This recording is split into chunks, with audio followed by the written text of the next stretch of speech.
The following radio program you're about to listen to is provided to you, the listener, by Inked Geek Studios. Get this and other great shows at inkedgeekstudios.com. Mind of a Geek is brought to you by the new Mind of a Geek t-shirt. Get yours today at tiny.cc/igswag.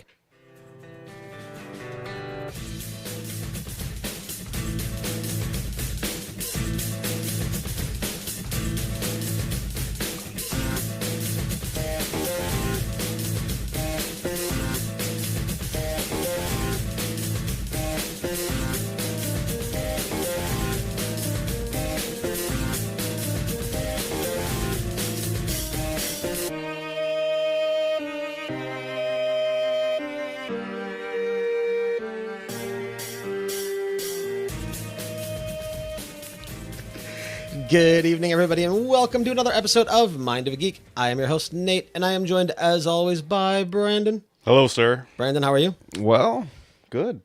This is Good. We can't see our guest tonight, so I'm just going to look at you. You look at me? I'm going to look you dead in the eye the whole time and continue to jerk off to the music. That is very awkward. Yeah, well, take it and like it. You know, if Justin hadn't been on the show before, we might have already scared him away. Well, that's the way it goes, but they all keep coming back. Indeed. So, and he's not the only one jerking off to the music. Everybody's just and coming along. that is why Justin rocks. Our guest this evening, a returning guest, host of, I almost said Action News, host of Politics X3, Jury, Night Attack, 1-900 Wrestling, and a regular guest on other shows. It is Justin Robert Young. Justin, welcome back to the show. Well, I am thrilled to be here, boys. You are outdoors in sunny California. Is well, it sunny? It's night out here now. Dusk has fallen on the fair city of Oakland, but yes, I am up here overlooking the gorgeous vista of the city of Oak. Very cool. So I appreciate you. Or rather, the town of Oak. The town of Oak Town, and then the city is San Francisco. The town is Oakland, just to give you a little local nomenclature. Meanwhile, we're huddled away in a basement far in the northeast. Right, in Maine, where it's hiding from the rain and the freezing cold. It wasn't bad today. It was 50. Yeah, it was actually 52 on my way here, which is amazing considering last Saturday it was, well, it's not Saturday yet, but last weekend it was 20 below. Yeah. So Maine, where in Georgia is that? Ah, hilarious. It amazes me how many people in this country don't actually know where Maine is. Outside of New England, you're hard-pressed. I know Maine, mostly because when I grew up in South Florida, and then I went to Syracuse, where a lot of the Northeast comes, obviously, because it's a school in the Northeast. But the Maine folks I found to be very delightful people, if surprisingly racist. We are. Yeah, that's true. I don't know if surprisingly is even accurate. Yeah.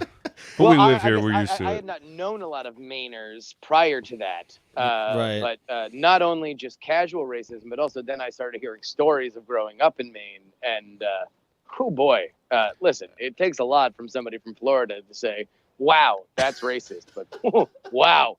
Well, you have to understand, in Maine, there's only one bastion of culture, and it's the one city that we live in, Portland. The rest of Maine, it's beyond the wall. The hinterlands. You know? Yeah. Basically, yeah. The deep south of the far north, as I've heard it referred to. And what's amazing about that is being from the northernmost town in Maine, the farther north you go, the more drawl there is. It's crazy. So the farther north is really the farther south. The one person that she was dating, my roommate at the time, but she made mention that not only had she never met Jews before coming to Syracuse, where they were plentiful, the Syracuse Jews, but also that she honestly, for a large portion of her childhood, believed they did indeed have horns. Wow. And she was from Maine, you say? From Maine. Believe it or not, a Mainer. What cold corner did she crawl from? You want to know what? I never got that far. Yeah. That's too bad. I would love to know. My inquiry never reached that deep. Well, after meeting her and hearing that Jews may or may not have horns, I think I might have been done with that conversation. So to back that up a little bit, I don't know if I can name a Jewish person I know by a first name basis. I don't want to go down this road any farther. Well, no, there's no contention, obviously, or ill will, but I just don't know if I know one. All right, admit it right now. Do you know a Jew by their first name? Not Jew? I've already said I don't. No, but I don't think about it, right? So yeah, I highly recommended, in my opinion. The next time you meet somebody, ask them if they're Jewish, and if they are, hug them extra long. Can I inquire as to your religious background, please? I know your name is Tim, but are you a Jew? Anyone that knows me knows I'm a pretty loud atheist, so if I ask your religious preference, it's probably not a good conversation. I mean, most Jews I know are atheists, probably as well. I personally am not, although I found out that my family has surprising Jewish history, so I came very close to being a Jew. If family plans had operated the way that they were intended, and I guess you're going through a lot of cosmic questioning, but like if I had been in my genealogy the person that I am, I might have been a Jew. Jury that might be Jew by proxy. I mean, I suppose like exactly. You could say for the youth of my childhood, well, I guess not really childhood, but my teenage years, the vast knowledge of my of the Jewish culture came from like Kyle in South Park. Were you not Jewish when I met you? No, I wasn't. You weren't? Oh. Anyway. Well, that was fun. Yeah. I didn't know. Goodbye to everybody. The next time somebody asks you if you're Jew, you just say, that's for me to know, and you, through a relationship with Yahweh, to find out. So you've already got some fans in the chat. Mutual friend, Miss Amy Frost, is there, who made some badass patches for you. Amy fucking Frost. Who doesn't love Amy fucking Frost? Amy is amazing. Mr. Corey is in there. Corey Scott. Awesome. Yep. I don't have quite the relationship with Corey as I do with Amy, but cheers to you, Corey. He's a friend. He actually had said that he was listening to Unfriend Me on the way home from work. Oh, that's fantastic. I love that show, and I'm really, really excited to develop it. That's a challenging show to work with because obviously it's dealing with kind of weightier issues, but also Scott and I are kind of so busy, yet we have such a kind of connection to work together that it's hard. It's one of those shows where it's like there's not enough prep and the subject matters are so touchy that like it's going to end if our careers are endable, that show will end them. That's almost a mortal lot. I think like so that when you guys first announced that show, it excited me because you both go into like so when you're on TMS, right? A lot of the things that like the people who complain about the subject matter there, that's what I love about your segment. So when is that we go into it. Exactly. Yeah.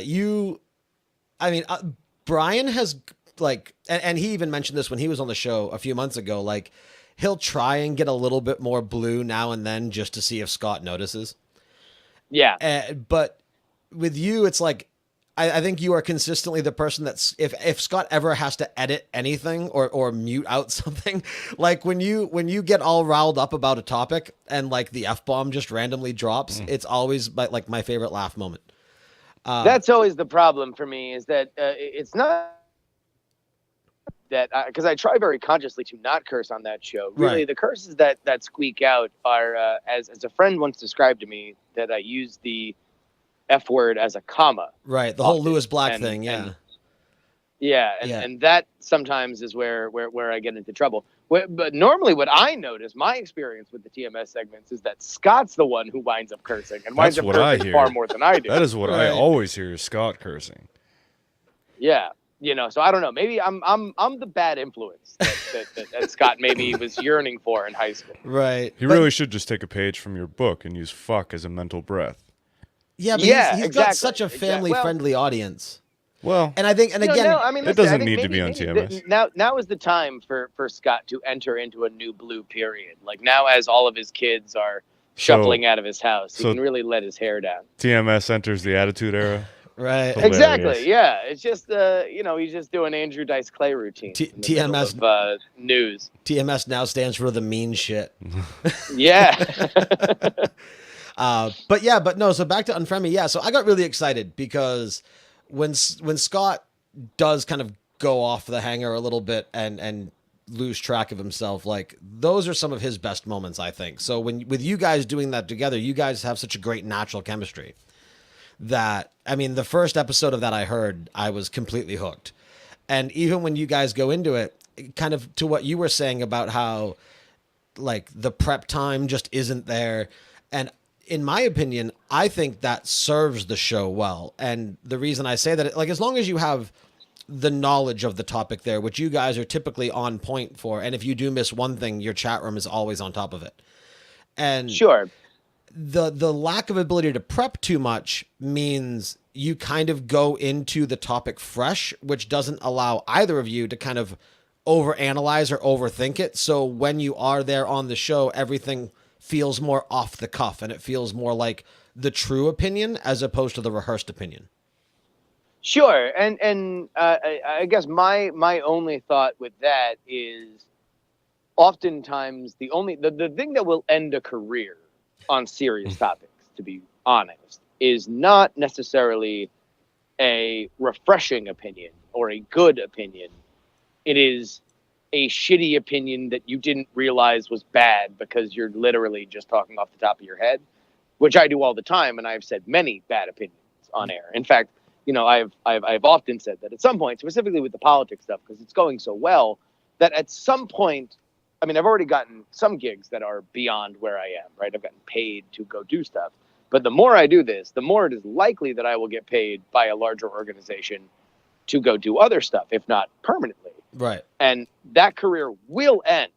Like, not if, when somebody looks through the hundreds of thousands of hours that I put into the internet, either in text or in voice and video, right, and finds something wildly awful but that I have said that I probably now regret. Do you think that we are in an era now, especially with public relations, where that's not as damaging? I mean, love him or hate him, our current president and just the current everything, right? Like, he's kind of broken that wall down where, like, and again, for good or for ill, that one thing that you might have said 5 years ago, hell, the thing you said 5 minutes ago no longer shuts you down anymore. I mean, hell, like, and again, I certainly don't want to get into a big political debacle, but like, you know, the whole thing with Roy Moore, right?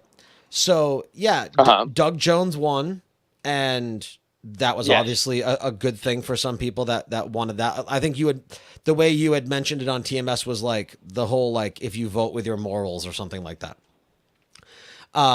Sure. Yeah. I think Doug Jones was somebody who did not have multiple allegations of trying to fuck teenagers. Yeah. But the fact that Roy Moore had that and still only lost by 2%, like, do you think but look at that in context, right?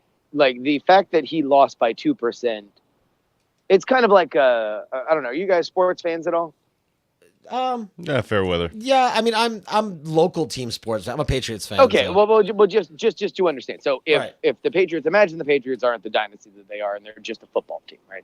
When you are setting point spreads, the team that is home will automatically, in the line of every football gambling line that you see, the home team is, before you even start thinking, -3 points, because home field advantage is worth 3 points in the eyes of gambling orthodoxy.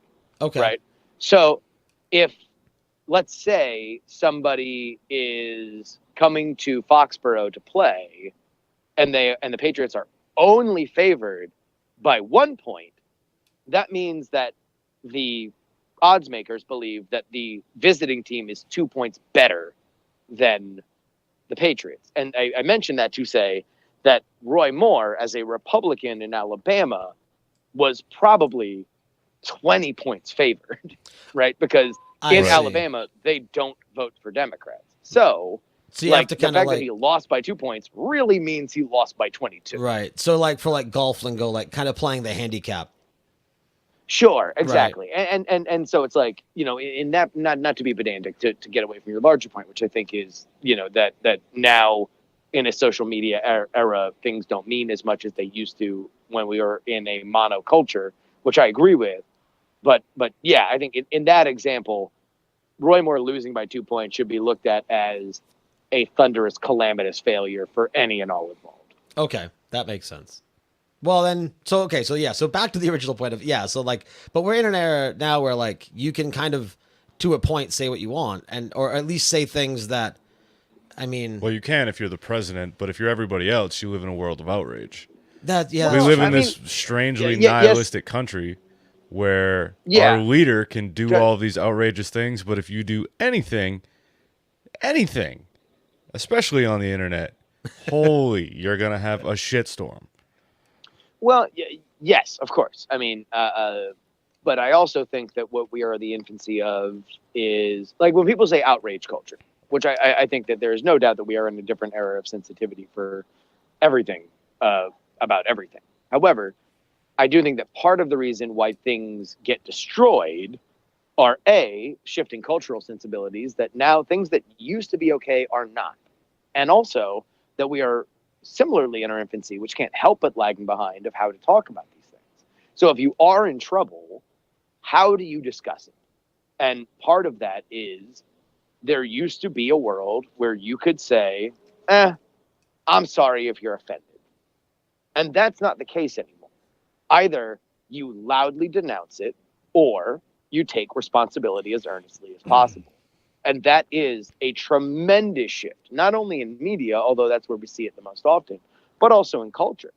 You know, that's just where we are as a people now that almost everything is verifiable in an internet world.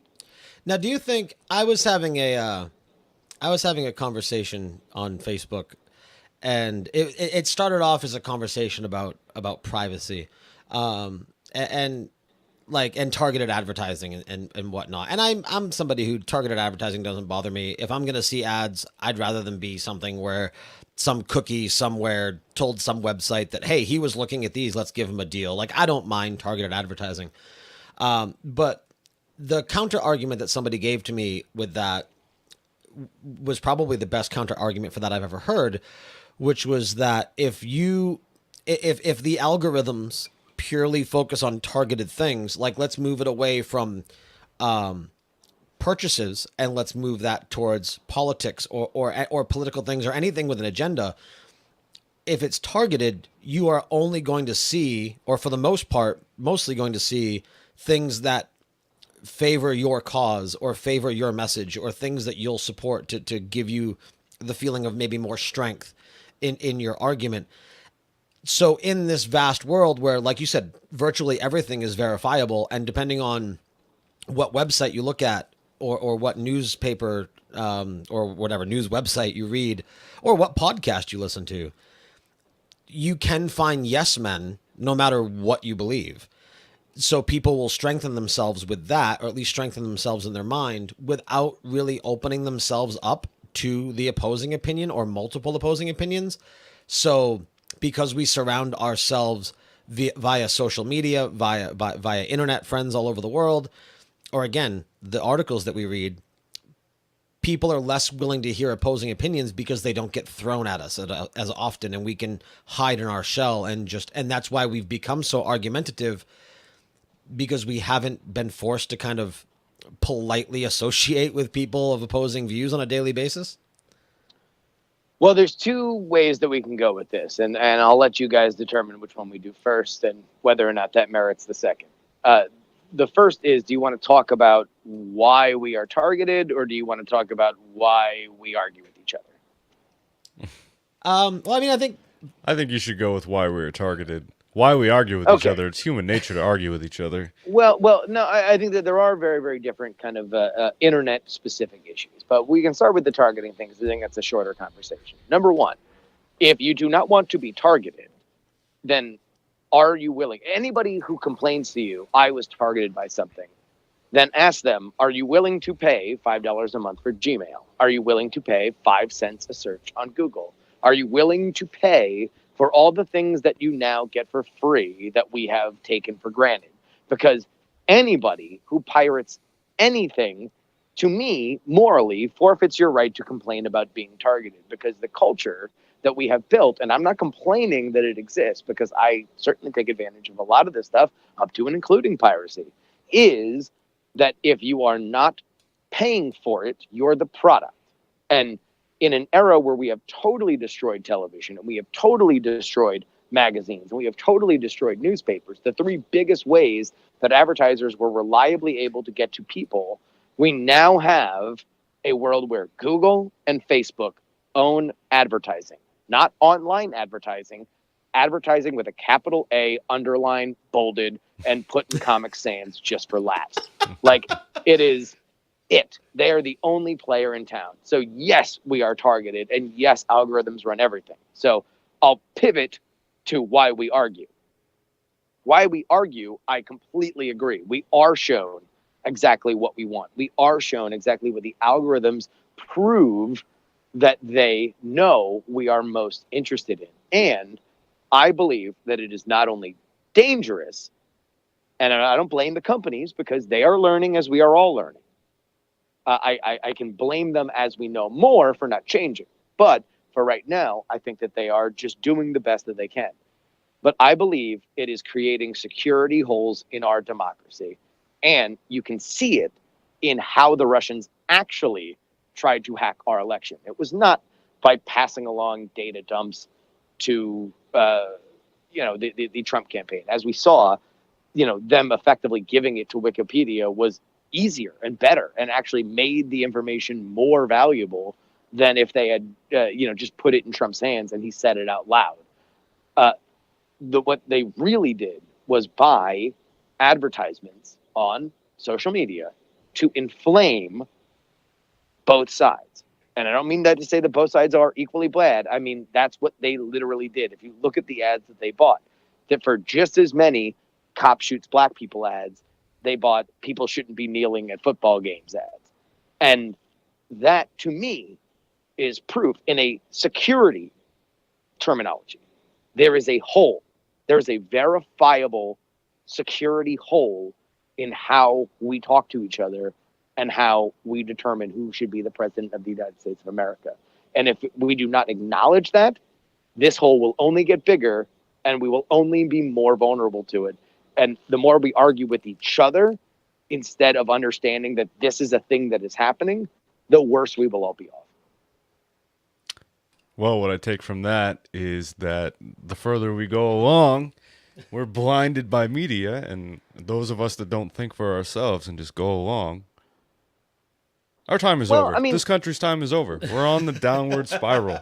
That's what I hear. I mean, that's the best part about civilization, right? Is that we're always on the downward spiral, right? And we always point to the last big dip and say that we're right around the corner from it. I don't believe that. I believe that we are on a tremendous upward spiral. The only thing that if upward can indeed spiral, I guess upward just spikes, right? We are on a tremendous upswing. The difference is that I do think I am an optimist at heart, and I believe that our culture does adapt and evolve, and I think that we will become more conscious of this. And I hope that I'm right.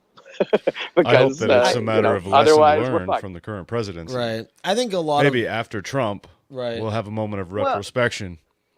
I think that we're having that now, right? Because I mean, like look at everything that's happened since Trump's been elected, and look at the kind of the level of engagement that we have not only had with politics but also with culture. I think that the kind of housekeeping, moral housekeeping that we are doing is tremendously valuable, if not long overdue. And that's what makes me optimistic. So you think that Trump in his insensitivities is unifying for the people? I think that the Trump-Clinton election was sobering for people of all stripes. That, the fact that we got, two of the least popular candidates ever, and then the entire nation was forced to do this very grim, 4 a.m.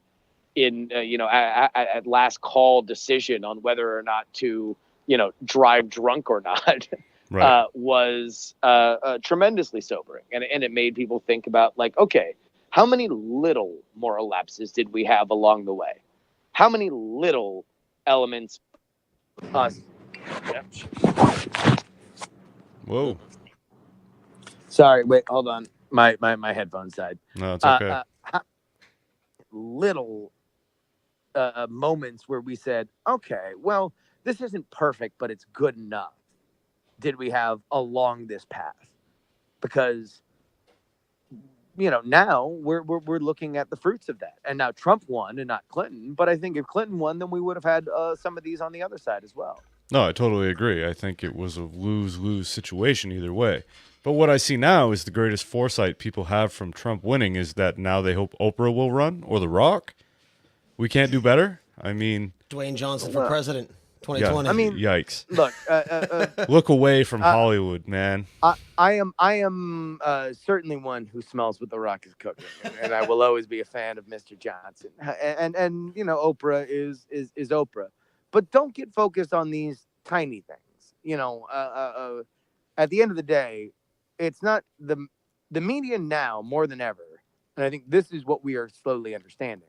The media has always responded to what the people want to talk about. They have always asked the questions that the people want to know. But don't you think they also guide what the people want to talk about? Sorry, say that again? Don't you think they also guide what we want to talk about? Well, we are all one gigantic conversation. And the conversation, in turn, recursively guides the conversation.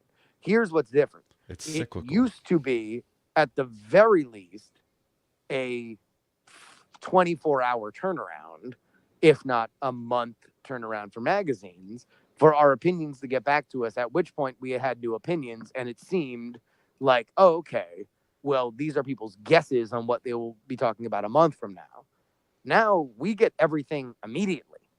We get most of our media from instantaneous sources. So even blogs that run at about an hour news cycle are scooped by us talking about what we want to talk about right before. And little, mini sites. Like one of my favorite sites right now is Axios.com, which is run by Mike Allen, one of the guys who founded Politico. And none of those stories are over 500 words. Many are under 200. And they are done very quickly. So, there is like almost zero latency. The least latency we've ever had between a populace speaking and a media reflecting it, which then creates more conversation. So it is the same formula. It's just sped up. I can see that. What is this website you refer to? What did you say it was? AXIOS. And all of the stories in the quick turnaround, they're all very concise and to the point. That is insanely, yeah. Yes. No, and it's something that like kind of used to be in journalistic circles looked down upon because that was the USA Today solution. Right. That was infographics, and that's bullshit. You can't fucking really understand what's going on. Bleep blop bloop. I work for a newspaper. I get a paycheck from Tribune. Wait, they went bankrupt or now they rebranded as Trunk. Or I worked for some other company and now they're gone. Like all of these business models have gone away because they all relied anything that used to print on paper, all but the top brands have all gone away because it's cost prohibitive and the kids can move faster. Mm-hmm. Yeah. And it's also, that's kind of the direction that as a culture we've kind of moved into. Like, hell, you see it on a Facebook post. Like somebody posts a Facebook post that's 3 paragraphs long, and you've got to include a TLDR because 5% of your friends might read it. So everyone wants it quick, concise, and to the point. So, and again, that can be for good or for ill. Well, in an age of instant gratification, I'm not going to take the time to read what some schmo says on Facebook. Right. If it's 3 because paragraphs. Most of the shit on Facebook is boring, and most of the shit that you read on Reddit. Well, it's not even that it's boring. It's just uneducated bullshit mostly. Well, sure, yeah. That too. Not no, but yes, and of course, yeah. And that's what to me, TLDR and the shortening of culture is not necessarily a dumbing down. It is good journalism. The idea of a lead, the idea of a headline, the best description I've ever had of news to me was by a journalism professor at the SI Newhouse School of Public Communications, Steve Davis, one of the smartest motherfuckers I've ever met in my entire life, and somebody who has a better handle on news and news gathering than anybody that I have heard talk about it. And the way that he described a lead was what you would say if you only had 3 seconds on the phone with your best friend. What would be the one thing that you said that conveyed the most amount about what you just saw, about what just happened? And that to me is Twitter. Like, that is the best of Twitter, is that. And sometimes it can be funny, sometimes it can be challenging, sometimes it can be informative, but it is always just what you would say if you had 3 seconds on the phone with your best friend. But now you have extra characters. Dude, that was a killer accident. Hashtag retweet. Hashtag follow Friday. But Twitter now, basically. Twitter with extended characters now, it's, dude, I have to take a shit. Now you have 5 seconds. Right. See, Instead of 3. I like the extended characters because as a podcaster, when I tweet out the links for the new show for the week, I don't have to just include Google Play and iTunes. Now I can include YouTube and Stitcher. So it works. Well, we don't need to make the whole hour about politics or things like that for at all, but definitely I will recommend anyone that likes listening to Justin talk about politics as well as other social things to check out Politics X3. It is the sole politics podcast, not only that I listen to, but that has actually made me interested in politics.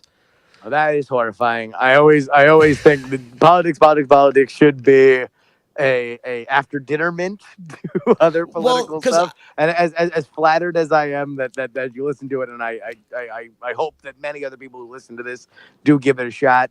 But I always joke that I should not be I should not be a sole source. And now it's become, I've said it so often that people have now taken to taunting to me whenever they see me live that Politics X3 is the only thing that they listen to, which they know kind of vexes me. Well, see, for me, it was one where like I never paid attention to it. Yeah. And kind of like in that vein of like it's voting season, so let's listen. I think everybody paid attention this past one, the presidential election.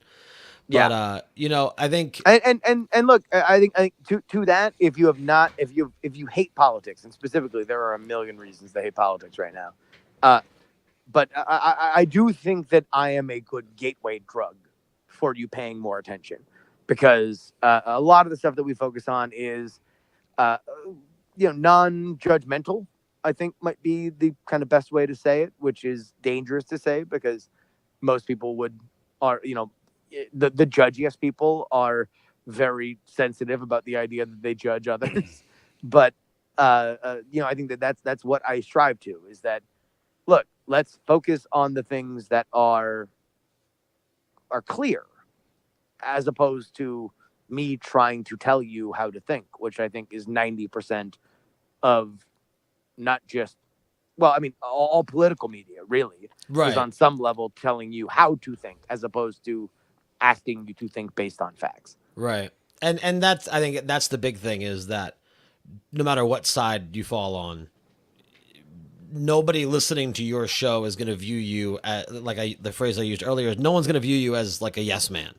Like, you aren't gonna, you're gonna come at it with an intelligent opinion, or sometimes not even an opinion because you like to remain unbiased, but like just evidence and facts and news updates. And I think that is what allows people from all different directions of politics fandom, I guess. Here's the biggest thing, is that like, I never view myself as unbiased because I don't think I'm unbiased. I think I am who I am.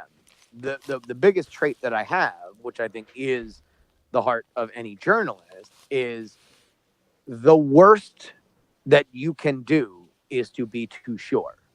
In journalism and in any other facet of my life, the worst mistakes I've made were when I was sure of something. I was gonna say you were pretty damn sure that Trump wasn't gonna win. Weren't we all? Exactly. And I was loud wrong. Right. Right. Like, and that was something that I look, listen to those last Politics X3s before the election. Like I was stupid wrong. Now, elections are kind of a different thing because they are inherent instability. So to guess any kind of instability is to guess anything based on that is kind of a foolhardy exercise. But I will say this in terms of the coverage on the show, that the only thing that is different to me, and this is Justin Robert Young talking to you as somebody who has talked to working journalists in the field is that I do think that my dividing line is probably slightly right of where theirs is. And only in that I don't believe that every Trump voter is a racist would probably be the biggest thing. Is that every other, well, not every other, but I would say a consensus of other journalists that I've talked to believes on some level, personally, that the only reason why you would vote for Trump is that you had some element of racial animus to you, and that the 35% that will always stick with him is because of racial animus. Right. Now, I know Trump voters that are not racist. Right. Uninformed voters, yes, but I not know- racist. Sure. I know. Yeah, no, totally. I know a lesbian who's married to a Cambodian who voted for Trump because she didn't like Hillary. Yeah. I mean, look, Did she and- not also and- vote and for I Trump think- because of her wallet? I mean, maybe. The rich only get I- richer, sir. I think that to understand national politics is to understand the combination of all local politics, which is essentially unknowable, Right. right? So everybody will tell you exactly what's going to happen, and they are guessing or they are wrong, right? Right. Like that's pretty much And then if, the binary on predictions for Right. national politics. right. So it almost seems like it's the way that like Scott makes his predictions. Like Scott will make a prediction, and if he's wrong, he's quiet. But the second he nails Right, that right. one prediction, that reminds me of Well- someone else I know. yeah, I do that too. Is that a 6-star pivot? Speaking of pivots and sureties, you were so sure about Trump not winning. Were you not also so sure that The Last Jedi would be the movie to unite the fandom? My God. Okay, so- I walked out of that theater. Hold on. And- Okay, yeah, you do it. Go ahead. I walked out of that theater, and so full disclosure, I was in Vegas. Earlier that night, I went to a hockey game. I went to see the Penguins play the Golden Knights. Penguins lost. But my phone died as I was walking into the theater, which I thought was fine. You know, whatever. It was 2:00 in the morning. Can you guys hear the ambulance going Yeah, we by? can It's- tell that it's- you're in Oakland for Yeah, sure. it's very faint in the background. It's not drowning you out in any way. So don't worry. Gotcha. Okay. So I walked into that theater. My phone died. I figured, fuck it. It's 2:00 in the morning on West Coast time, so everybody is done. I had avoided social media because people and friends were coming out of it, and everybody was talking about the movie, so I didn't want to get spoiled. The only feedback I got was from easily my closest friend, Andrew Main, who did not love The Force Awakens, and indeed, right after he saw it, called me with a litany of complaints about The Force Awakens. And he asked me if I wanted to know his opinion. And he literally texted me, I know why J.J. Abrams took episode 9. And I said, why? And he said, because he just got his shit owned by episode 8. And it made episode 7 look like garbage. And so I went in knowing Andrew's a very tough critic. I knew that if he liked it, I would probably like it. I walked out of that theater, and specifically because to me it was such an amazing mix of great original ideas, taking these characters and fully realizing them into a new world, and tremendous fan service. All these familiar beats from Empire, these very surprising fan service moments, specifically in the Luke storyline, that I was like, oh my God, there's no way that this isn't not only universally looked at as a tremendous science fiction achievement, but the highest grossing movie of all time.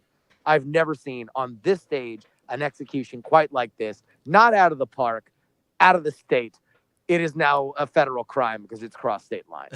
Like, that's how far this home run went.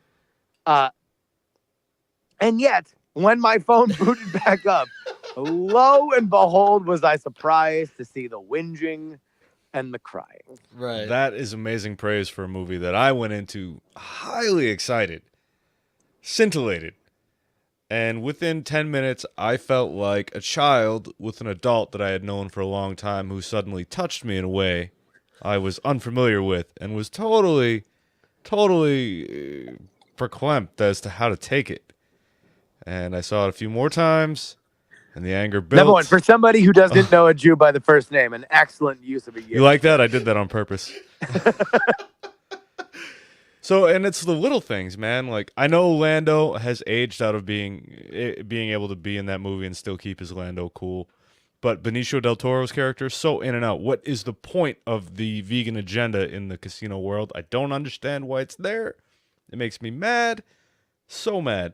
And another thing. Can I explain? Wait. Well, here, let me just go through your list. No. Go ahead. I will put up my finger that I do have an explanation for the casino. Go ahead. Well, no. Go ahead, because I'll do a whole. Okay. A whole thing. Okay. So while I don't, this will be like a magic trick. Can I just say out all your wait? Can I While just say I don't spoilers? disagree, Can I just say spoilers? Yeah, spoilers. While I don't disagree that the movie visually was great and there was fan service there, especially in Luke's storyline, I agree with you, and it needed to be there because what the fuck did they do to Luke? It's the small things that irritate me, like the porgs when Chewie's eating the porg. Okay, look at episode 7 when you have the dehydrated muffin, right? Yeah. Practical effect or not, that was realistic looking food. Whatever the fuck Chewie was eating, supposedly cooked over an open fire, looked plastic, fake. It looked like a dog toy. He is Okay. chewy. And if episode 7 had, now I'm not going to say one way or another, but if it had a feminist agenda, this movie had a vegan agenda. Just these little vegan agenda. You don't think so? Okay. There's whole storylines. There's whole storylines I there. have not thought of it, but please explain it, and maybe I'll agree with you. There's a whole subplot in the movie where they save animals, and Chewie can't eat the porgs the whole time. The whole time, it's set the animals free. Now, I don't disagree with that, but this is a galaxy far, far away, man. So take Finn in the beginning when he's holding for Hux. You mean Poe? You mean Poe? Yeah, Poe. Yeah. See, I'm all fired up. Yeah. Right? Again, a galaxy far, far away. Way to bring it to modern times, man. It's so on the nose. I just can't stand it. And when Poe, see, I'm all fired up, man. When Finn fights Phasma, and he's like, "Yeah, rebel scum, bitch." What the fuck? Oh, I hated it. You don't need 80s catchphrases in a Star Wars movie. Just for a little bit of I don't think he said bitch. In my mind, he said bitch. He might have in your mind, but I think all right. So let me recap. I haven't even gotten to Rose yet. What the fuck? So Rose. Why is Rose there? Let's just go ahead and rope in that entire Finn Casino storyline, right? Okay. So the Finn Casino storyline, Luke, the opening back and forth between Poe and Hux, and the porks, the vegan agenda. And of course the vegan agenda. Okay. Of course. Number one, let me agree with you first and foremost and say that not only does it have a vegan agenda, I believe, and this is somebody for whom has been married to somebody who has worked for the parent organization, it has a PETA agenda, more accurately, because it is not necessarily about just not eating animals. It is about animals not being in servitude to human delights. So the animals, the horse-like animals that they free from, I think is it Canto Bight? Yeah. Is that the casino planet? Yes. That they free from Canto Bight. It is more akin, obviously, to releasing race horses from Gulfstream Park. Right. Like it is. So that is something that PETA is also very against. I think it is more of a PETA agenda than a vegan agenda, but that is quibbling. I agree with you there. I think if you look at that, there's certainly enough evidence to say that I do not know if Ryan Johnson is a supporter of PETA, but if he is, then I can understand where that would come through. So that's one thing. Like that's not one thing. That's like an hour of the movie. But by that logic, you could say the hold call at the beginning was an anti-call waiting agenda. Okay. Now you're just splitting hairs. Now you're just playing right. devil's advocate to just fuck with me, and that's not no, even true. No. There's no excuses for bad jokes, man. Like yes, I can understand where you have evidence for that. Where you are saying is that distracted you from the movie. I will disagree and say it did not distract me not only from the movie, nor from the hours and hours and hours of content that I have digested about other people's opinions on it, for which yours is the first to suggest to me that there is even a vegan or animal first agenda. Let's back up from the beginning of the movie. The back and forth between Hux and Poe. Number one, I don't think that it is to bring into modern times. If anything, It is, I've never been in the military, nor have I been in the military in the 30s and 40s when the aesthetic of Star Wars has kind of been birthed. But the idea of a switchboard wherein somebody hails a certain switchboard room and then it is switched to the speaker in another room is something that not only existed, but has been a part of that canon forever. So to me, that did not read as, oh, it's call waiting or it's Skype or something like that. It read as an older form. Not only that, but also the last movie began with Poe fucking with somebody from the First Order. This movie had a bit where Poe was fucking with somebody from the First Order. I will be shocked if episode 9 does not begin with either that or a reversion or subversion of that trope to begin episode 9. That just seems like a running gag they want to connect the trilogy. Where is this scene in the OG trilogy? When Poe gets found out by Kylo's. In original Star Wars. Well, there's like the thing with I guess no. In the new trilogy, episode 7, episode 8. Right. I can see it now, I can see how it relates to the aesthetic of the film being of the time period. But to the layman who's not going to know that's not what they're going to relate it to like you would. That's neither here nor there. I can only speak to my own opinion. That's how I read it. I'm telling you how I read it. Now, the Canto Bight storyline, and specifically the Rose and Finn storyline in totality.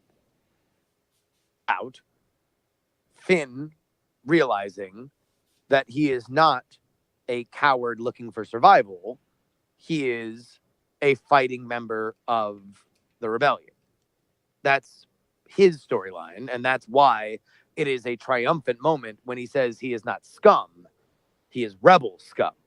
He has made a decision contrary to all of his decisions made in the entire franchise that he has been involved in up to that point, that he is not looking to escape. He is not looking to save his friend. He is looking to be a part of a larger whole.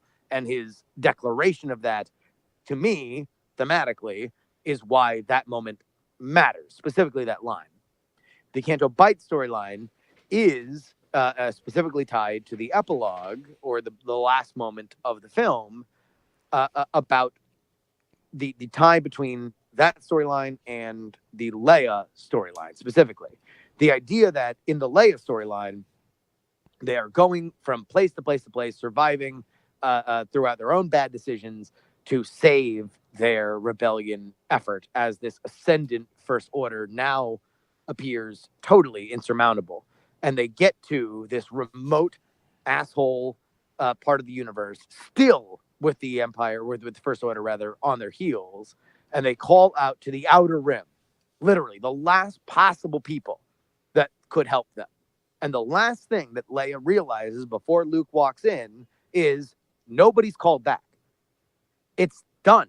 It's over. It's finished. So Luke provides the kind of Luke ex machina that allows them to survive, reducing the rebellion from a fleet of warships to a bunch of people on the Millennium Falcon. But what happens at the end is the kids on the planet that Rose and Finn were on, hearing more stories about the rebellion, and the kid with force powers showing that there is hope for the universe. That episode 9, as I predict, will be about how this is not going to be a Star Wars story where, one spaceship talks to another spaceship that talks to another alien senate and they decide to marshal resources. This is going to be about a people's uprising. And Canto Bight, the entire storyline there is to set up to introduce that idea, and B, to show why the populace will be excited because of things that not only happened on Canto Bight, but also the legend of Luke Skywalker. All I can say to that is that you have totally deconstructed my argument, not by the points you've made, but by the cadence of your speech and the what is the word that I want? I have no idea. The emphasis on every word. And I'm mystified by this is literally just what happens when I've been drinking too much. I'm mystified by the majesty of all of that, and now I have nothing to say. Okay, so I'm gonna make this comparison because it will lead us into our last topic before we end the show. You know what he just did? You know your opinion on Cena? Mm-hmm. I mean, with Brandon's opinion on Cena. Brandon can't stand Cena. But at the beginning of 2017, there was a Royal Rumble match. No, he didn't do that for me with this movie. He didn't make me appreciate the movie anymore. I was just appreciating the eloquence of his speech. Oh, him. Okay, yeah. No, there's a reason I'm a big fan of Jury. I'm not saying that I can't see the points of this movie. I'm just saying the execution, in my opinion, was fucked up and poor. I didn't like it. But also, very typical of a hater of Cena to not see something. I like what you did there, sir. Touche. Well done. Well done. So that being said, we'll lead into the last little topic, which we'll kind of combine into two because I want to hear about the trip and also Wrestle Kingdom. But yeah, you recently came back from Japan. You guys went there for New Year's. You took some amazing photos that anyone that follows you on social media saw. Yeah, I celebrated the New Year in Japan vicariously through your Instagram. Well, I'll tell you what. I've never engaged with the Instagram platform like I did in Japan. It worked out well because here I was not going to stay up I until have to midnight. say I very much enjoyed it. It looked like you had a complete blast. The whole what was it, it was an entire restaurant that was themed around Teddy Roosevelt? Disney Sea. So, real quick side tangent. Back in the 90s, Disney, and even the late 80s, Disney bought in Long Beach, California, the Queen Mary, the gigantic ship that is purported to be haunted, and the spruce. Oh God, I always fuck it up between the cartoon parody and the actual thing. It's the spruce goose or the spruce moose. Spruce I never goose. remember. Are we referring to the plane? One of them was on DuckTales, and the other one wasn't. Are you talking about the plane? The plane, yeah. Yeah, the spruce goose. The spruce goose. They bought both of them in Long Beach, California, and they were going to make a gigantic theme park. And then that wound up falling through. But Tokyo Disney, which, another fun fact, is not owned by the Disney Corporation. It's licensed out, the only one in the world, to the Oriental Land Company in Japan, decided, hey, fuck it. If you guys aren't going to buy it or build it, we'll build it. And so they gave them the plans, and they built Disney Sea, which is complete with a fake-ass Queen Mary on the side of it. And in that fake-ass Queen Mary, there is the Teddy Roosevelt Lounge. And it's amazing. You go to Tokyo and you see this shrine built to a reasonably popular American president, which is super rad and amazing. Interesting. Yeah. He's not even the most famous Roosevelt in America, and yet he's got a gigantic lounge built to him. It was fucking great. It's interesting how things that we don't perceive as like the best or even like just being super popular. Like I was reading something that apparently I forget the country, but in one of the in one Eastern country, it's Donald Duck is perceived to be more like wonderfully amazing than Mickey Mouse. Like he's the figurehead. And I forget what. Oh, it might be Russia. That does sound familiar, or Sweden, or something like that. Yeah. But there's some country, that does like specifically Donald Duck cartoons. Right. Yeah. Like he has his own Christmas special. Yeah, that's it. Yeah. The reason why they have a Teddy Roosevelt thing, as I found out later, is that also in Disney, Tokyo Disney in general, but Disney Sea is obviously a part of it, is another character named Duffy, who's a bear. He's a teddy bear. And I only realized as I was walking out of the park that the reason why Teddy Roosevelt has his own lounge is because, of course, Teddy Roosevelt was the originator of the teddy bear. Mm-hmm. Yeah, it was part of his political legacy that the teddy bear became a popular toy that, not only became popular in America, but worldwide, so much so that when they needed a new element of Disney iconography that was unique to Tokyo Disney, it was Duffy, the teddy bear. I didn't know that. You didn't? No. Really? Yeah, I didn't know that at all. Yeah, he was the progenitor of the teddy bear. Yep. Oh, interesting. What will Trump give us? That's the question. I don't want to know. A shithole.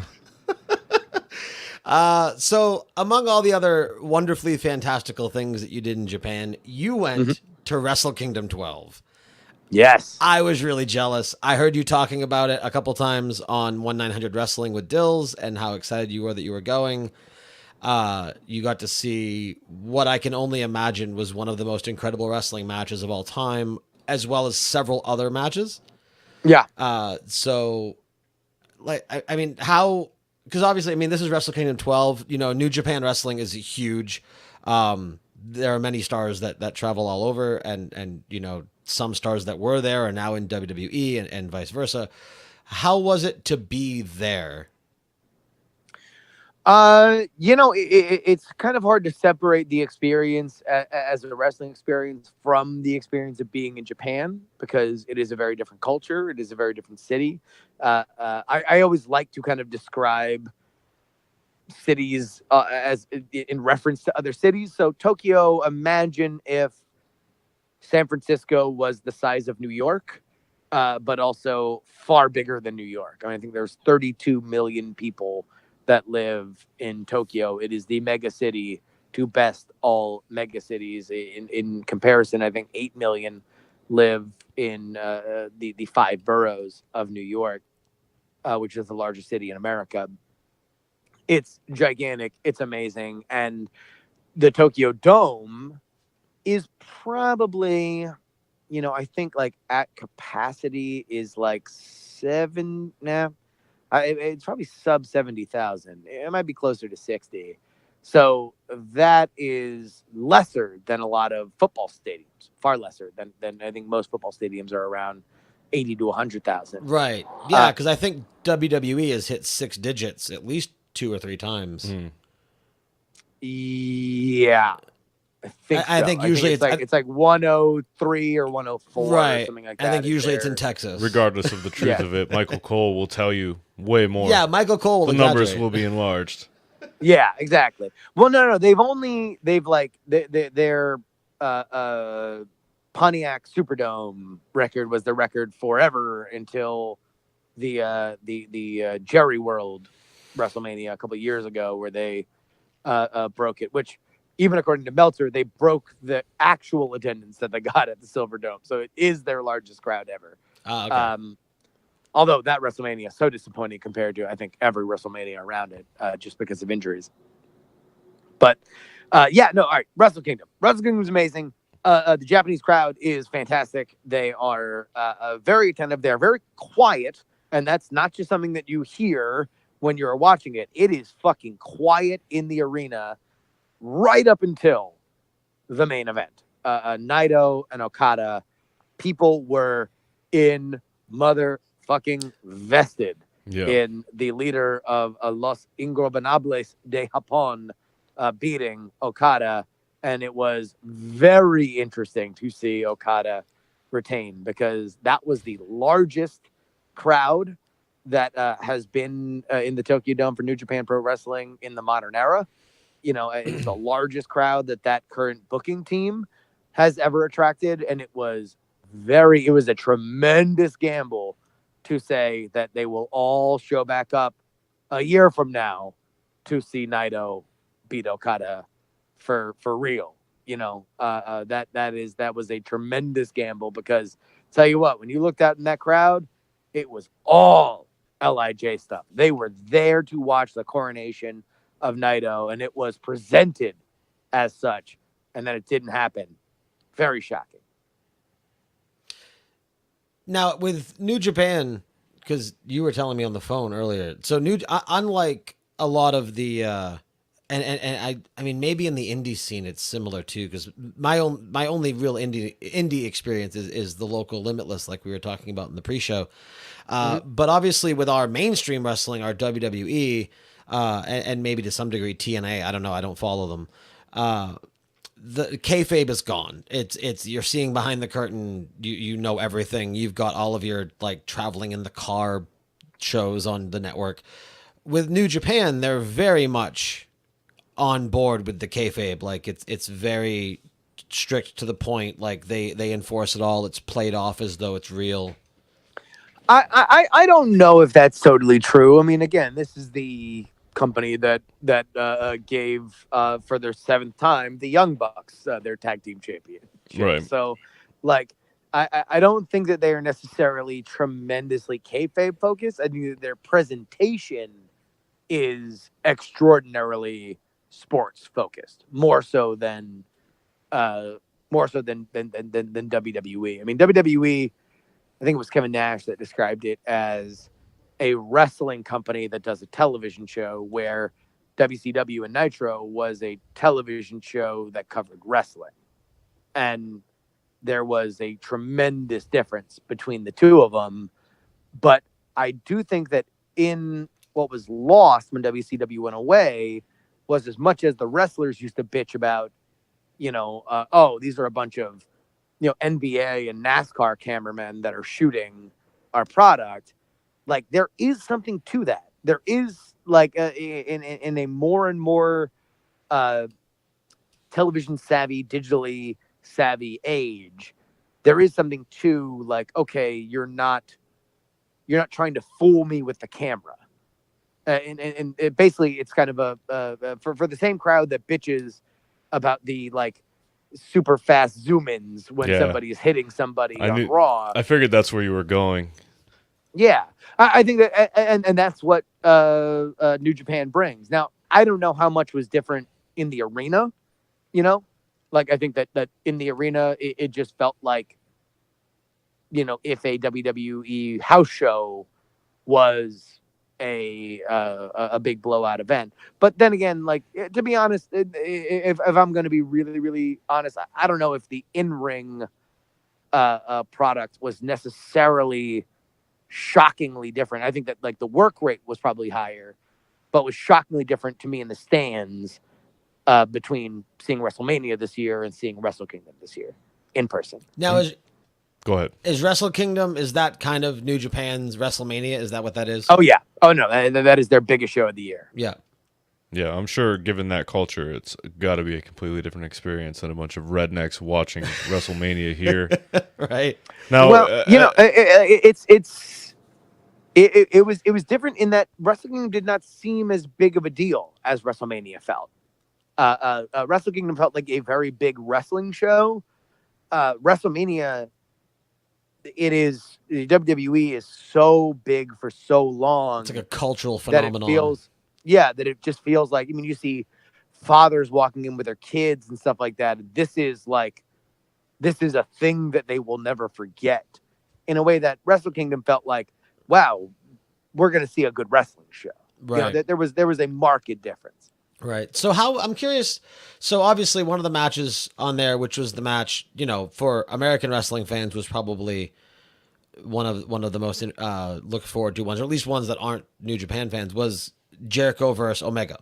Your second main event. Yeah. So how, like, although per Meltzer, the previously mentioned Meltzer, the only 5-star match on the card. Okay, well, and that's kind of what I was going to ask was, so now, as far as the fans go, because you had mentioned they were quiet up till the main event, like, how, like, are both of those men big over there? Like, was that match well perceived? Oh, certainly so. And when I say quiet, I don't mean to say, like it is in America, that if they're quiet, they're not liking it. They are quiet all the time. They are attentively quiet. Like, when they were boiling over, like, them screaming on the top of their lungs is making any noise. Right. Certainly Jericho Omega was intensely well received, and it was the only time that you heard any kind of chanting, probably from white people, for Y2J and stuff like that. But that was a huge pop, Right. So did Jericho actually get to use his music? I know Vince didn't want it to be Alpha versus Omega because Vince started his new football company called Alpha. Wait, is that confirmed? I mean, who knows about all that? Jericho indeed get to use his music, which anybody who didn't think that Jericho, for the first time in his career, would come out to Fozzy, was sorely mistaken. Of course, Chris Jericho, if given a choice, if you ask Chris Jericho, what should Chris Jericho come out to? It is not Break the Walls Down. It is indeed whatever the newest single by his band Fozzy Yeah, is. and that is what I assumed. Right. See, I like that though, because I mean, I wouldn't say I'm a huge Fozzy I like it fan, too, but I but like coming the from a music. guy who says he's not a shill over and over and over again, Right. what's the first thing he does? Hey, look at my new song. Right. Well, I mean, look, I'm sure he wrote the song imagining himself coming out to the Tokyo Dome. I don't want to impugn his artistic integrity, Right. but that dude is obviously a fan of metal music. He is obviously going to be the biggest fan of the metal music that he makes, and that's what that is. Right. I guess, given I just listened to Jericho's show where he and Omega talked post-match, and I guess Omega was supposed to have this whole Terminator thing going on, and he had armor. Was he wearing armor and had like a fake gun? Was that a thing that happened? I didn't actually see the match. He did not have a Terminator thing, but he had a Destiny outfit. Yeah, And not only did he have a fake gun, but if you check out the Instagram that you mentioned earlier, Instagram, I think Justin R. Young is the tag there. You will not only see a picture of his gun, but me holding that gun 2 days after he held it. no shit. Well, Nice. I didn't see that. I will have to check that out. That's cool. Yeah, go check Well, that out. Now, Yeah. did Bill Duran make that? Because I know he's obsessed with making Destiny weapons. No, although it's so funny that you say that because he is, of course, on Twitter, Kenny Omega Man X, and then I guess I don't know how much I can mention, but there is a connection. Well, here, let me just say this. I'm going to say a bunch of facts. Okay.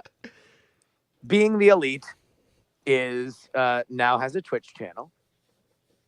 And everybody should subscribe to it. You guys are streaming on Twitch. It'll be very, very easy. If you are on Twitch right now, just go to twitch.tv/beingtheelite. You should go follow it, if not subscribe to it, if you are a wrestling fan.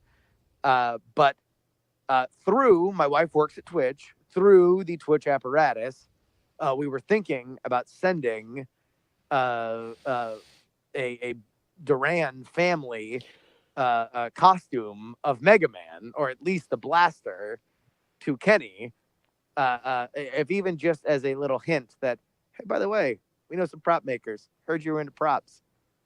Just in case you ever need something, holler at your boy. Yeah. Yeah. No, and I mean, man, props he does. This is the guy that made a Probius that was better than the Blizzard Probius at BlizzCon. So. Oh no, Bill's a fucking god, No. and there ain't nobody who can tell me different. No, Bill's awesome. So the last thing we'll cover, and then we'll wrap up and let you get going, because you also got to see Joey Ryan at this event, correct? Not at that event. The event the night before. He works for DDT, Okay. Dramatic Dream Team, in Japan. Okay. That is another wrestling outfit, but probably one of the more ascendant ones because Kenny Omega and Kota Ibushi worked there before they went to New Japan. So it is kind of the secondary wrestling company of many in Japan. But they are certainly a more lighthearted kind of outfit, and they had a gigantic viral hit, specifically in the UK and America, with Joey Ryan's penis plex. Okay, and that's where I was going, because so again, Limitless Wrestling is my indie wrestling experience. Joey Ryan came up to Limitless Wrestling this past summer. Yes. In fact, if you have an independent wrestling outfit by you, just wait, because Joey Ryan will be there at some point in the next 2 months. Yeah, this guy he's incredibly entertaining in the ring, but yeah, and obviously you were there. Mm-hmm. It's the penis suplex guy. Yeah, which I didn't remember at the time. Right. How I could forget such a thing? I have no idea. But no, he is like, I don't know, like when I describe him to somebody who doesn't know him or know wrestling, I say it's Magnum PI with a penis suplex. Yeah, which is funny because he was, he had a huge career before that, and now he's just, I mean, I'm omnipresent. Well, it's kind of it's one of those things where it's like when you do something like that, that's what you're known as. Did you see the clip on Twitter where it was in Japan, I assume, and there was basically the chain of guys, and then he did like the thrust that does the suplex, but then they did the wave. Yes. And then the wave went back to him and it flipped him. Not only did I see it, I was very, very, very upset because that show, we went to go see the show in Kurikan Hall, which I was very happy because it's a venue that is kind of famous amongst wrestling fans who pay attention to shit that happens in Japan. So I was happy to get to see a show in Kurikan Hall. But that show that they did that was in Shinjuku, which was where our Airbnb was. But that night we headed up to Nagano to see the Snow Monkeys. But we could have seen that spot, which was awesome in person, and we did not because we had to see some fucking snow monkeys. Fucking snow monkeys. Fucking Yeah, snow and monkeys. they're great, and nature's beautiful, and fucking, it's God's gift to all us humans. Blah, blah, blah, blah, blah. But also, I could have seen Joey Ryan, get flipped by his own dick in front of my face. That would have been nice. No, he's great. I mean, like, I don't know, so many of the wrestlers that I've gotten to casually chat with at the event. Yeah, Paul London. Yeah, Paul London we got to chat with, which is awesome. There's another local guy. Colt Cabana. Yeah, Colt Cabana Swoggle. we got to meet. Swoggle was there a couple times. Colt was at the show too. Colt was at the he's another DDT regular. The three Americans, or Gaijins, I guess as they call them out there, are Joey Ryan, Colt Cabana, and Veda Scott. Very cool. But yeah, no, I mean, I'll kind of end it, and Randy will be happy about that. But yeah, I would say, as somebody who, because I know you mentioned on 1-900 Wrestling that you've been paying even more attention to other indie promotions around the country, and even beyond. I would definitely say check out Limitless. They have a lot of their past matches up on YouTube as well. And as somebody who has, the owner has kind of become a friend, and he's a cool guy, and we get greeted whenever we go. It's a great promotion. They're great matches. They have a couple of factions. Now, is that where Keith Lee wrestles? Is that do I have that right? That sounds familiar. Yeah, and then AC Baby, Ace Romero. Ace Romero's a big one. Ace Romero, I think, is leaving though. I think he's moving to Ohio. Yeah, the Main Street Posse, Main State Posse, is a big one. There's a lot, and Jack Swagger was up over the summer. Like he gets really good pulls as far as getting in the big name, but he does really good at having them kind of mid card and letting the local they others do a good job jobbing out to the local wrestlers. Yeah. So they put the little guys that's kind over. of the territorial tradition, right? You make sure that you get the big draw to make your local guys look strong. But I mean, not only that, the fan interaction is great. The venue's small enough to where, the interaction is huge, and I'm sure that's the case with any of these indie venues. But look at Back Row Mafia, right? Yeah, there's fans that have a faction. Like there's a group of fans that have their own faction called the Back Row Mafia. Well, I'll tell you what. I think that indie wrestling is in such a tremendous position right now, and here's all I'll say: is that I know that Limitless, as you described to me before the show, is on powerbomb.tv, and I would encourage anybody to subscribe to powerbomb.tv because there are a lot of great indie promotions on there. However, and this is just my philosophical opinion, and you can certainly ascribe it to the fact that I currently have Amazon health insurance. But as I mentioned before, my wife works at Twitch, and she is knowledgeable of their wrestling outfit. I very much believe that the future of independent wrestling is really where the future of all wrestling has been, reaching out and making it easily accessible to people who don't have a lot of money. And right now, in 2018, where people who don't have a lot of money are going for anything is where you are right now. Twitch.tv, and there are a ton. In fact, I would encourage anybody to go look at Impact TNA's Instagram. They just tweeted out that they had a 4-sided ring. We're going away from the 6-sided.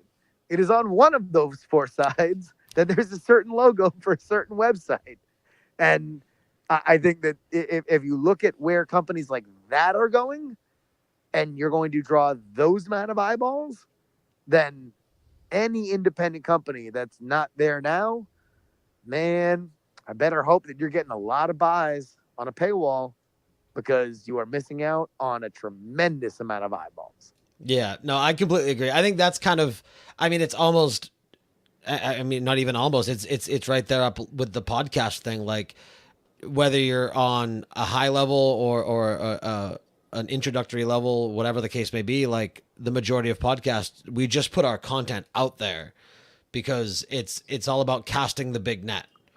Well, And I mean, and look, I understand why a lot of people don't want to do it because it's against every element of the beating carny soul of wrestling. The beating carny soul of wrestling is give it away for free to your locals and or charge on every level. Really, it's charge to get in the gate, charge for the big show, and then you looked at what WWE did and you said, okay, well, how do they really make their money? Charging at the live gate, charging for the pay-per-view. But you want to know what else was also against the carny soul of wrestling? A national territory. Also, free television. Every one of those little technological advancements were always pain points for the evolution of that art. A beautiful art that I think we can all agree is rad. And I think that's one of those things that's going to be very clear is that not only will wrestling promotions have their Twitch, but wrestlers themselves, like twitch.tv/being the elite, will be making their own connections with their fans. And they will own their fans on a level that has never been seen before. And that's going to make independent wrestling fucking gigantic. Because now imagine that on a level that we have never really seen before, you can see promos for matches all over the country. And then you can watch those matches happen. This shifts the power dynamic in wrestling so tremendously. And with that, you drop the mic and step out of the right, ring. yeah, no, and the fact that these little indie companies, whether it's Powerbomb TV or Twitch or whatever service they want to use, they can be globally, quote unquote, televised. Yep. It's again to compare it to podcasting, where now everybody has a voice. Everyone that wants a voice has a voice. Whereas you go back even a decade, maybe a decade and a half at this point, where like to get a radio show, you had to either pay your dues grossly or know a guy. But Yep. now everyone has a voice, and now again with wrestling, everyone has a camera. I mean, obviously production values will vary, but everybody has the opportunity. The biggest thing that I could say is take a look at what Wrestle Circus is doing out there in Austin, Texas. This was a company that did not exist a year and a half ago. It was not an operating thing, right? And now it is something that is thought of, amongst the wrestling community as a big fucking deal. Like they microwave that, and Twitch was a huge part of it because now everybody could see it. Right. It wasn't just a thing that was mentioned in a thread on Squared Circle, which is most wrestling that isn't WWE, right? Now, anybody who was interested could watch live. That's a huge change. It is. It's a big change, indeed. So really, really quick, and like I said, then we'll wrap up. Can I get predictions for Rumble, for as far as the Rumble winners? Oh, Rumble winners. Well, I have not read the most recent Meltzer stuff, which will probably tell me who wins the Rumble. But I'm going to go ahead and guess that we are leading to. Well, I mean, all right. So there's two titles. If AJ has the title on SmackDown, I assume we're leading to an AJ Nakamura WrestleMania. Oh, I hope you're right. So I'll say it's either Nakamura or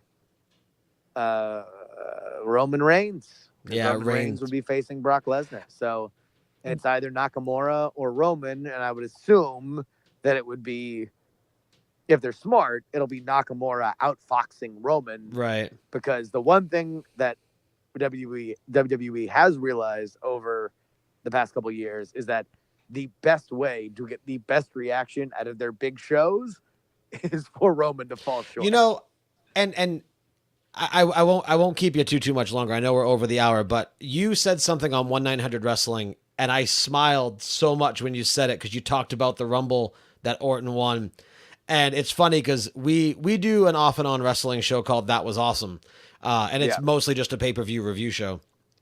And I had said it the night that it happened. I'm like, they're genius.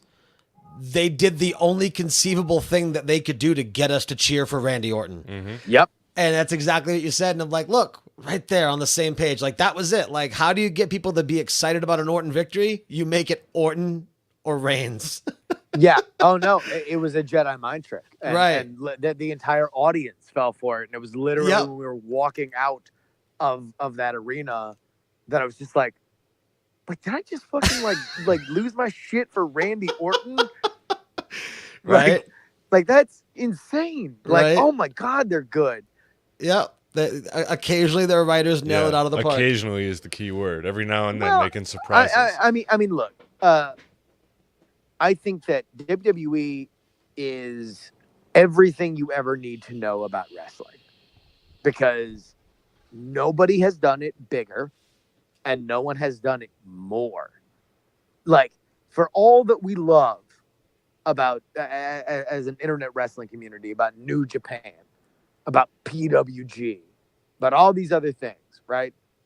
They're not a publicly traded company. And I don't mean that to say that they are answering to shareholders. I mean that to say they have enough business to warrant being sold shares, right? Like, they are a reliable commodity, meaning that they have to do a lot. They have to do multiple weekly television shows. And in that case, look, you're going to get a lot of shit. And could they do better? 150%. Of course they could. And it is so tantalizing and frustrating when they do better. And you're like, why can't you make this more regular? Right, However, but even knowing all that, we still go back to it. So We it's do. neither Of course. here nor there. Of course. Because I'd rather watch it. great. I'd rather watch a bad pay-per-view than skip one and have it be the pay-per-view Right, of the year. and how many nights have we sat here watching predictable matches going, yep, beat for beat for beat. Right. Oh, this could be awesome, but no, they do the exact opposite thing because, of course. And I'll tell you what, here's the ending for the wrestling conversation. I knew that New Japan had crested or had hit a new level of popularity when everybody, including the savior of the American ambassador of Japanese wrestling, Dave Meltzer, in his latest newsletter said, Naito should have won because nobody gave enough of a shit previously to give a fuck about who won, right? Like they have good matches, they have amazing work rate. That's what you want New Japan Pro Wrestling for. Nobody gave a fuck about these storylines until people started watching them more. And then at that point, guess what, Gato? Now you have to fucking answer for the LOL Okada wins. Gato's got to be super happy right now, though.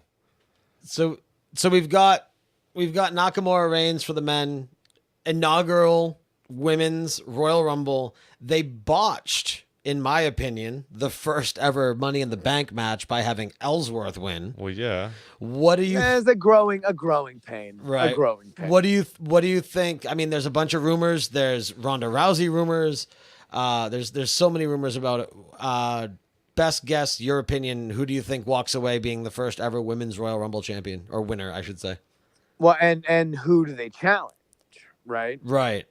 You know, that's another element to it, which really kind of shapes who would win. Because I guess like the men's Royal Rumble, there are two people that they can challenge for.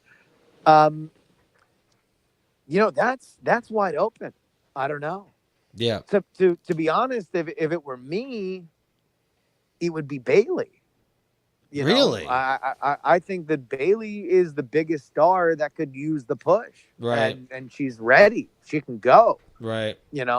I would say I would have, if I wanted the best possible WrestleMania match, I'd have Bayley win, and I'd have a heel Sasha beat Alexa, and I would have another Bailey Sasha match. I like at that. WrestleMania. I like that. We won't talk about it here because again we'll wrap up, so we won't talk about it here. But did you hear about Paige? Well, yeah, the rumor is that she's never coming back to the WWE, right? Yeah, Yeah. she got an Edge-esque type injury. One of the, if it's true and it holds, it's one of the greatest untapped careers in history Yeah, for the WWE. You know, Yeah. I think that she is. It does not stop her wrestling career. She is a carny, and she will go wrestle throughout England and through America. She'll be one of the biggest independent stars until she fucking dynamite kids herself. But Mhm. like,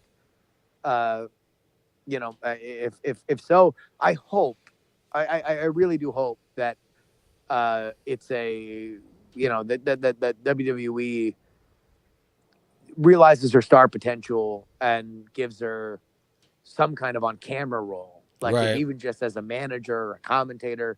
I think she can talk. So why not make her a female commentator? Right. Like she would be amazing. in that role, in my opinion. especially with the quote unquote women's revolution, some sort of figurehead for that would be Yeah, great. I mean it is intensely sad. Yeah, no, it Because, sucks. she obviously just got over a major injury. She had a lot of shit in her personal life. And, Yeah. Yeah. All that I only to have a few matches. I Yeah. joked that her and Alberto Del Rio were the Sid and Nancy of professional wrestling because they were so obviously kind of self-destructive. But it's a shame, a tremendous shame, because she's so intensely talented, and she was the initial flint that kind of wound up sparking the blaze that was kind of the Four Horsewomen. Right. Indeed. And Emma too. And Emma's now, out on the Right. independence. And the age It's- sucks too, because It's at a least perfect like with time to really reignite stables. Just let her be, you say figurehead. Let her be the head of a stable right. and just Yeah. have She a could wrecking be. crew. She could be, if she wanted, she could be the Bobby the Brain Heenan of women's wrestling. Right. Right. That would be awesome to see. She can talk mad shit. I mean, literally, watch her Instagram, watch her Snapchat, and tell me if she didn't talk that kind of noise into a mic, it wouldn't draw fans. Right. She is lit. Definitely. So we'll go ahead and wrap up. We're at about an hour and a half mark, which I think divides perfectly for jury, because we got like the politics half hour. You did your rule of threes. It's great. We got the politics half hour, the general conversation half hour, and the wrestling half hour. And I think that covers a lot of what jury likes to talk about. Yeah, we've beaten the boss that is jury. Exactly. I'll tell you what, I'd like to give your listeners a fine Justin Robert Young Neapolitan. So yeah, well, you want to go ahead and give the rundown of where people can find you and things they should maybe possibly be looking out for?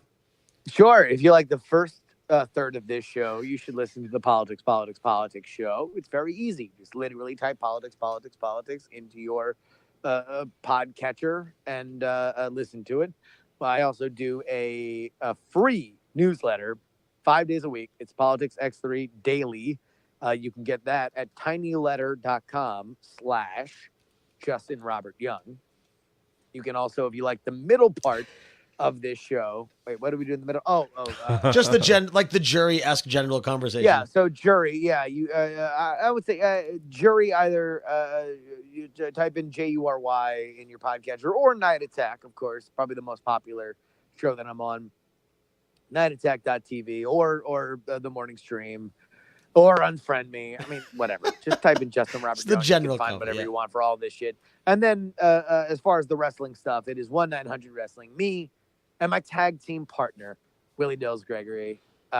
We break down all that is wrestling when I'm in town, which we were going to be exciting to get back into the swing of things on Monday. But that is really, it is the least popular of the things that I do, but it might be the thing I love doing the most.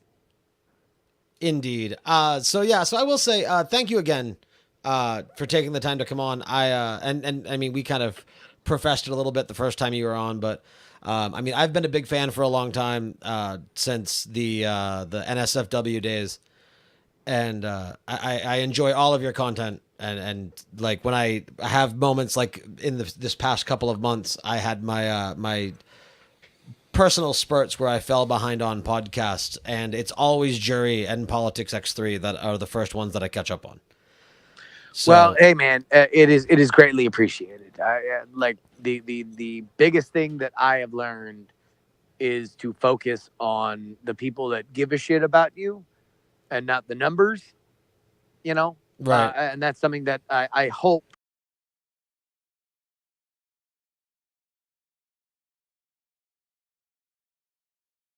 let alone podcasting, because I've made a career of it, and I believe that any and everybody can too. I believe you are right. As long as you have the passion and the desire, and that's exactly it. You said something that resonated with me, and I've repeated it several times.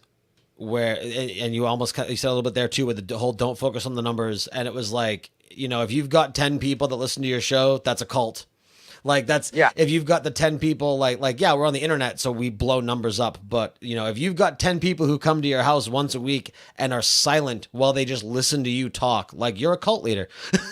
Yeah, exactly.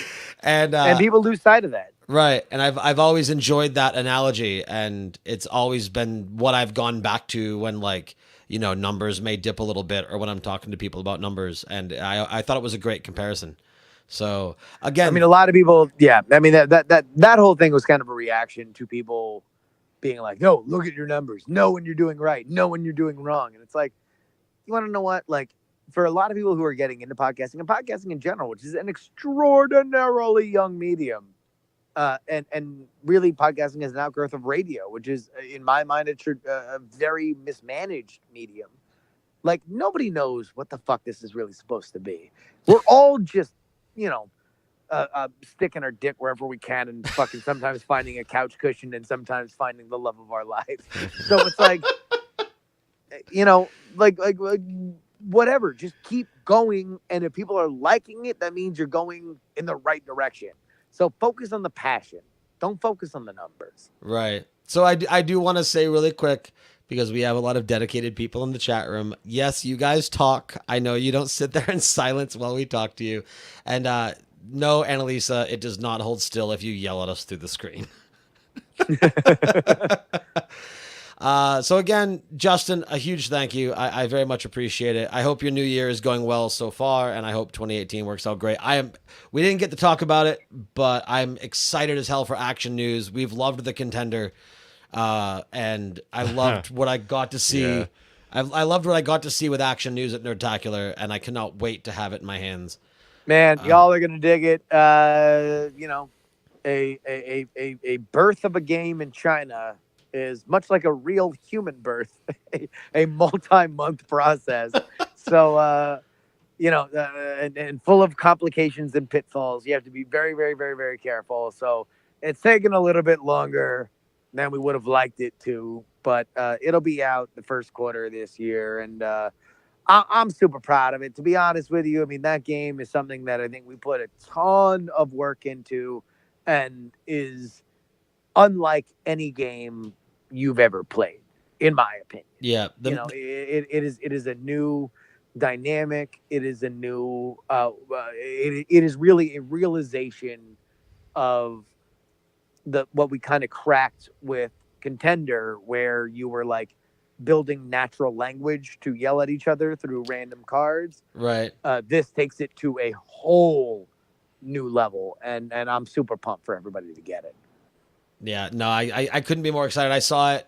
I was there at Nerdtacular outside on the bench, and I kickstarted it, put my money down, and yeah, no, I was super excited, and you could tell anyone that was at Nerdtacular that saw you could tell by the expression in your face, like how. And by the way, I'm gonna let everybody know, this is going to be a limited run game. So I think it's actionnewsgame.com. If you want one, get it now. because I will almost guarantee that this thing will not survive 2018, and past that, I don't know exactly how many more will ever be printed. I think that this will be a one print game. So if you want it, get it. Indeed. And what was that website again? I think it's Action. So somebody check this out. So somebody check out if actionnewsgame.com is the site. I think it is, but I've literally been drinking since 3. That's fine. Let me grab my phone and fact check you really quick. actionnewsgame.com. Yes, actionnewsgame.com. Pre-order now. It. Yeah. You can pre-order it, but go ahead and do that there. It's awesome. Very cool. All right, so again, everyone, check out all of his stuff. It's great. He's a blast, and he's great to listen to. As for this show, you can catch this show live every Friday night, 9:30 p.m. Eastern Time at inkedgeekstudios.tv. We have a new splash screen for our Twitch page, thanks to Miss Amy Frost, and it's awesome looking. So it came in like 5 minutes before the show, and I'm very happy about it. So a big thank you to all that. We have no show next week, as we were talking about the aforementioned Limitless Wrestling, so we will be there. So pay attention to our Instagram, at Crimson Flag with a K and 2 G's, and at XCynicX, SYNEK, on Instagram. So we'll be putting up some Limitless Wrestling stuff. We will, however, return in 2 weeks, so the week following that, with our guest. Excuse me while Google Calendar loads. Mike TV is joining us. So that the best. Yeah, I'm super pumped. So that'll be January 26th. We'll have Mike TV on. All Geeked Up will return on Wednesday, and Amy Frost and I will have Indie Case Files a week from Monday. I will be talking about the indie game Factorio. And I don't think Amy's decided on a game yet. So follow her on Twitter at Danny Ora, or just follow the show at Indie Case Files, and that will be announced very, very soon. So one last big thank you to Justin. A big thank you to our live chat room. You guys are always awesome and filling up the chat, and it's incredibly fun. You guys mean the world to us. So yeah, that'll do it. So Justin, again, Happy New Year to you, sir. Glad you made it home from Japan safe, and I hope 2018 serves you well. Well, and to you guys too, thank you so much for having me. Thank you. We appreciate you taking the time. Again, you know, we overshot an hour, but it was a well-loaded show. It was a lot of fun. So for Justin, for Brandon, for myself, and for the rest of Inked Geek Studios, thank you all very much for listening. We'll see you guys in 2 weeks.